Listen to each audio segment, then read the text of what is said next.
it's not absolutely sure when she was born. Around 1030, so she was about 53 when she died, and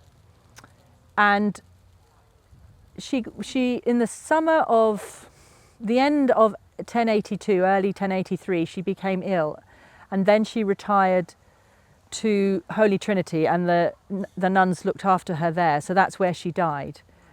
And it is said that William was by her bed constantly and was absolutely devastated when she died. And he didn't leave a room for days and days and days, and said, you know, my soul has gone. You know, they were a very close couple. And he gave her the most lavish funeral, and there were poems written about her, but she was buried in Holy Trinity.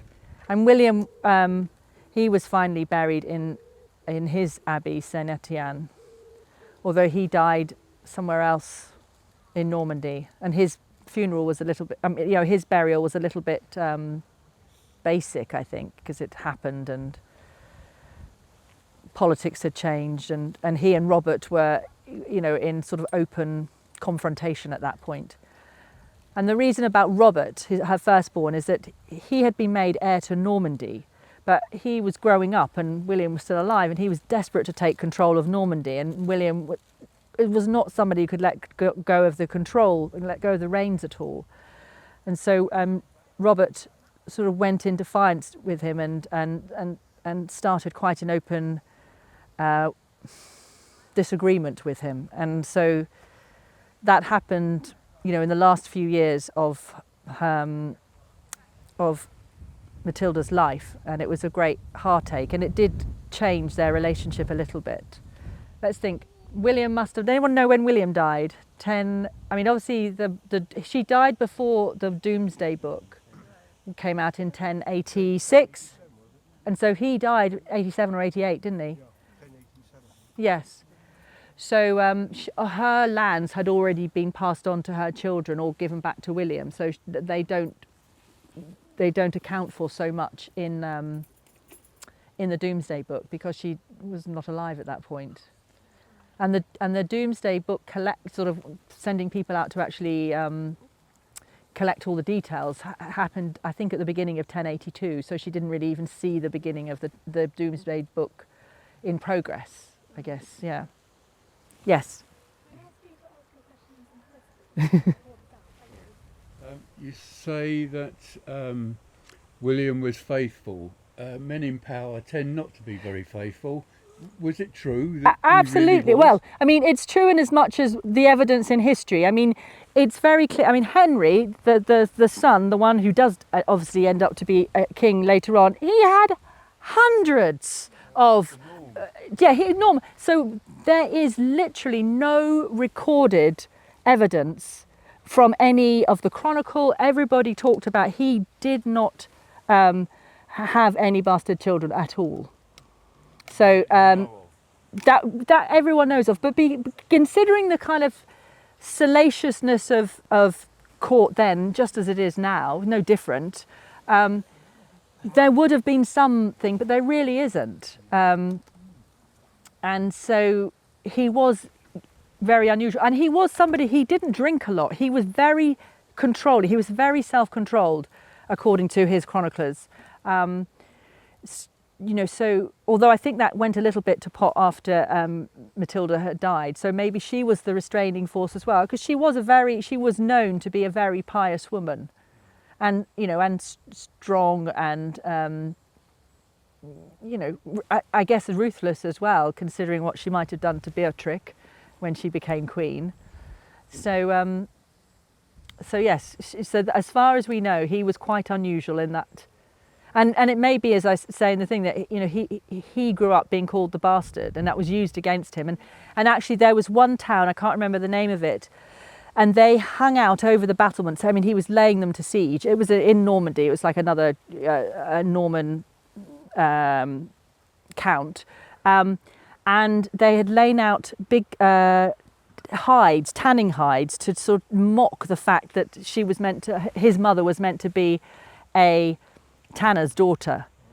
And he was so angry at that. When he won that, when he beat them, he had all those people who had done it, he chopped off their hands and their feet.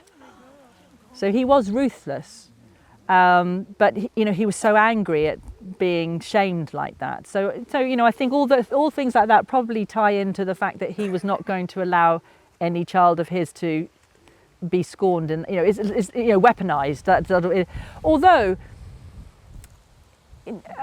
historically, in Normandy and even in France to some degree, the sort of concubines and the mistresses, they didn't have that much of a slur. Being married only became more the norm as time went on.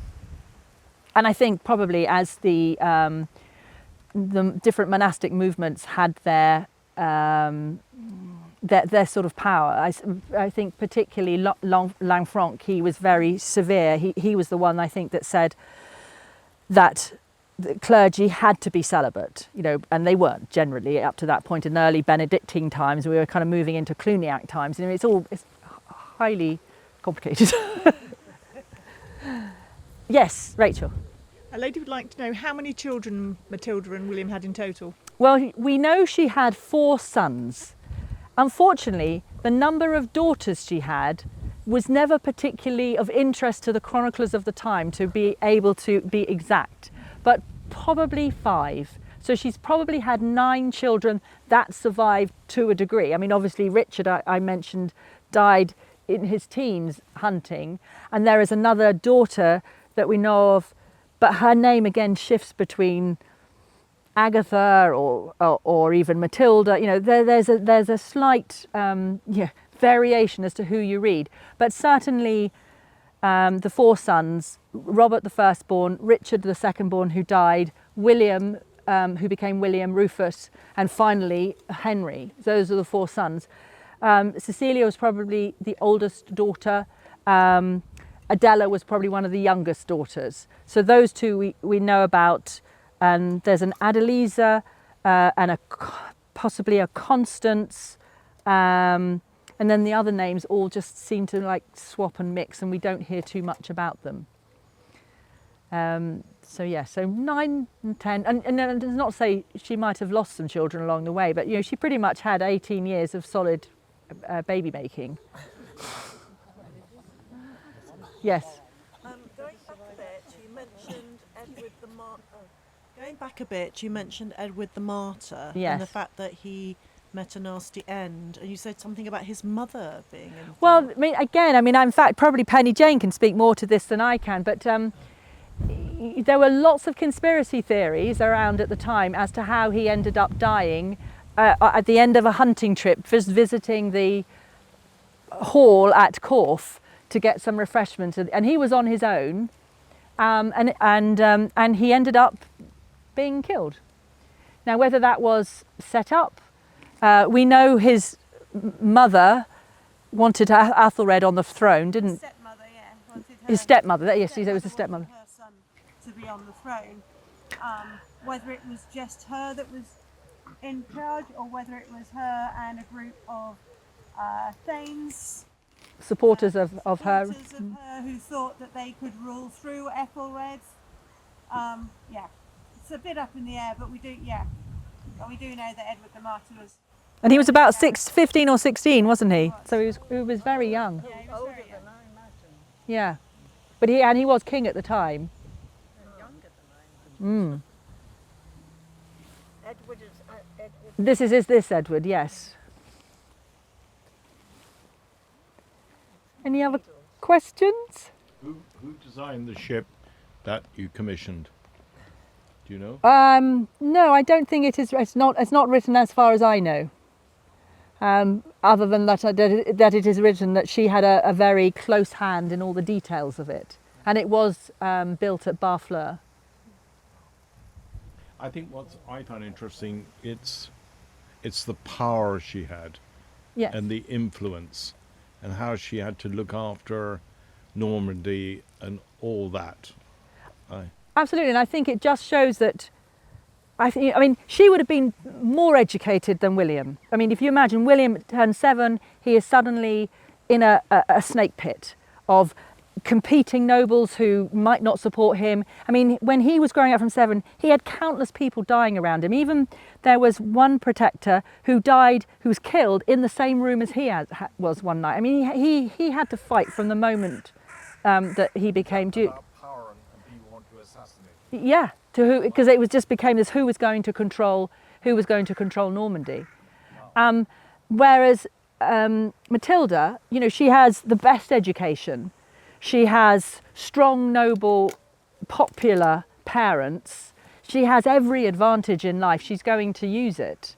And she would have been a lot more learned. She would have spoken more languages than him.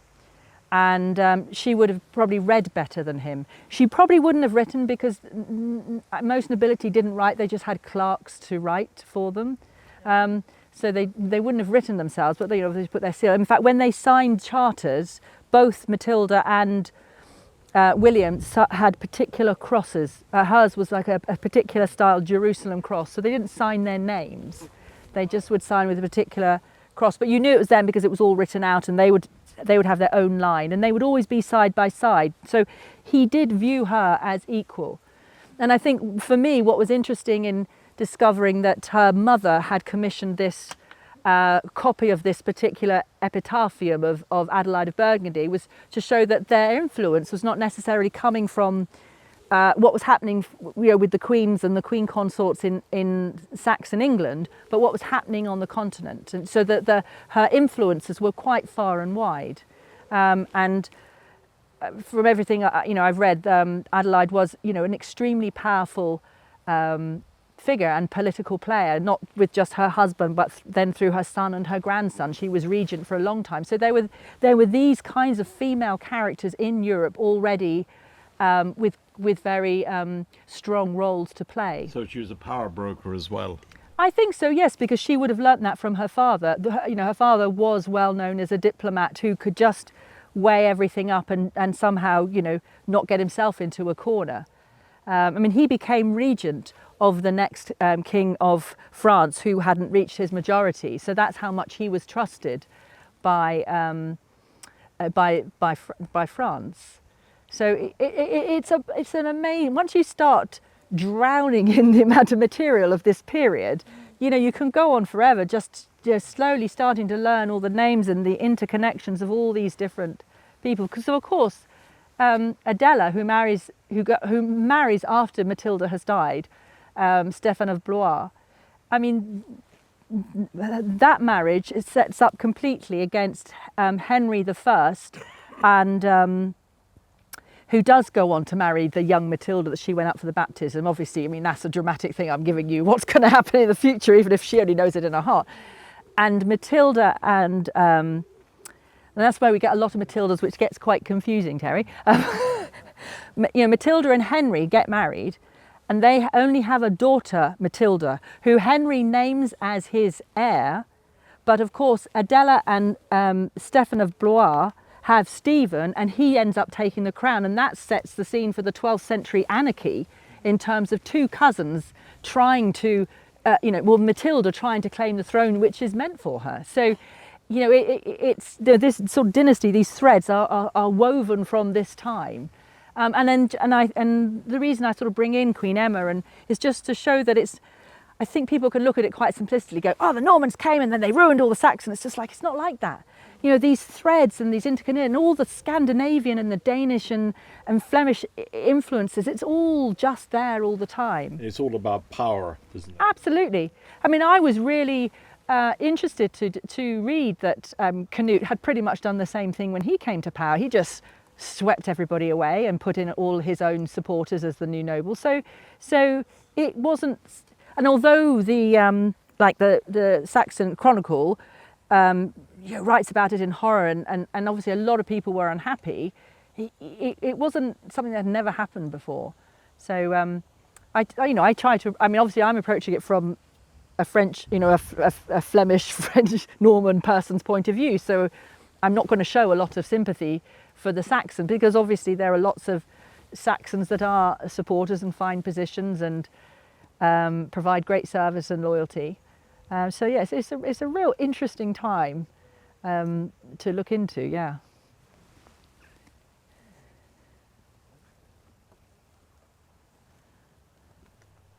I was admiring your very smart outfit, and I wondered where it came from, and was Well- it based on? Well, it is I made all of this myself, so but anyway, oh, thank you. As my friends in Mapowder know, who have suffered along with me, as my sewing skills are very, very basic, and I'm usually running across to my neighbour going, "What next? What do I do next?" But again, it's very interesting once you start researching what exactly a noble woman, a queen, would wear at the end of the 11th century, and there's almost no visual references at all. So you are really trying to pull it, because there's no visual illustration or sculpture or anything for Matilda, so no one knows what she looks like. For a long time, I don't know where it started, but they had this assumption that she was only 4'2", which obviously me playing her is means right. But I think they've since proved, having found a bone here or there, that she was, like 5 foot, just over 5 foot or something, which would have been fairly standard.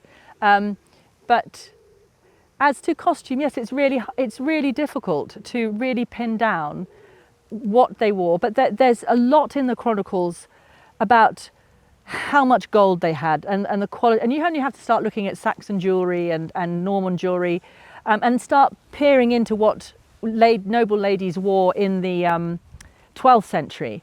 And so I always presume I can take a little bit from the early 12th century, because I assume as a queen you're always ahead of the game.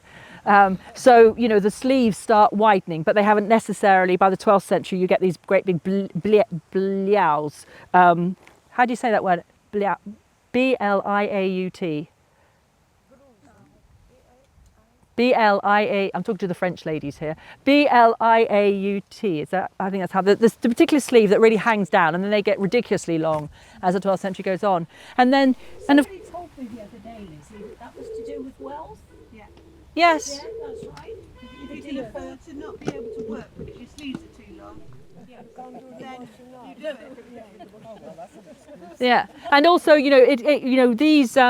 these very ruffled, gathered sleeves, because again, that's showing how much wealth you had. But the nobility would be using silk, and they would be using brocade and embroidery and their weaving. It would have been really intricate. I think we'd be quite surprised just how gorgeous it would have been. But we do know that this silk is actually a replica of Byzantium silk from the Ottoman Empire that was in use in the end of the 11th century, which is why I got it sent over from France to use very sparingly on my outfit. So, yeah. And even veils, how a veil was worn is really hard to find evidence from that particular period, because there is a certain point, and I don't know whether it started yet, where the big plaits coming out appeared. And I haven't quite worked out whether it was in her time, and I feel that it probably wasn't. Even though I did buy a couple of faked plaits and I was going to do something with them.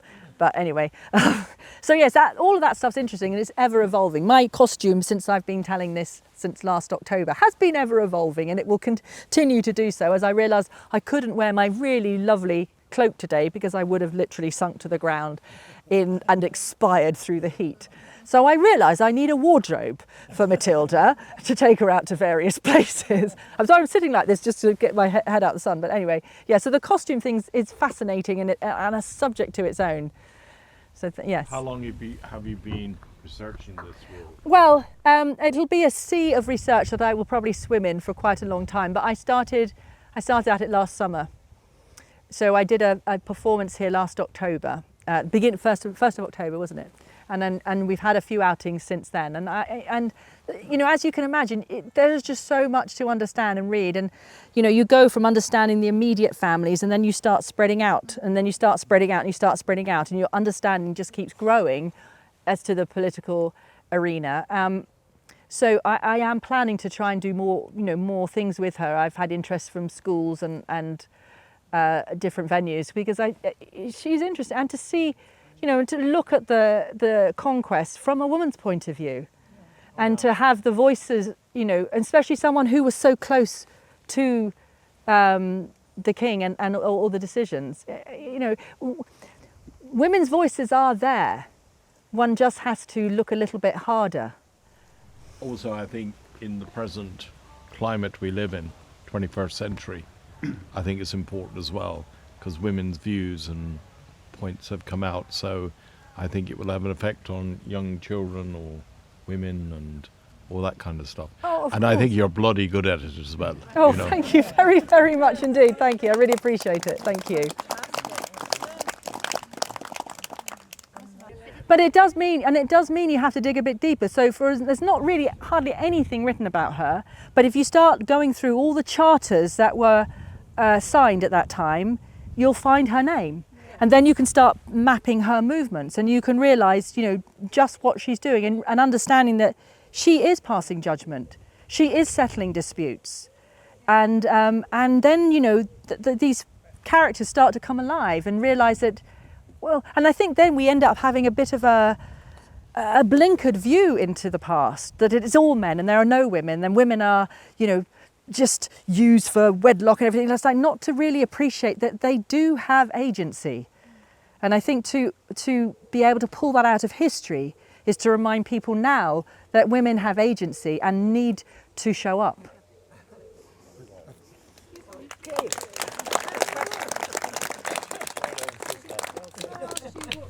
Set you on the path of looking at this period of...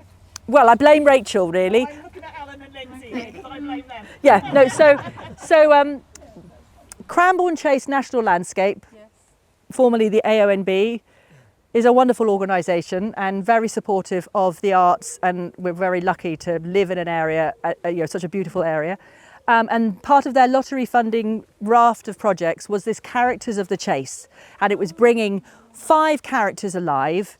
And I admit at the time there was a bit of a struggle going, which women, famous women, and then it was discovered that she owned these lands, and there was this tale of scorn and revenge that, you know, she'd had a flirtation with this Saxon thane, and then she got... He was an Egypt to let her go. He was an Egypt.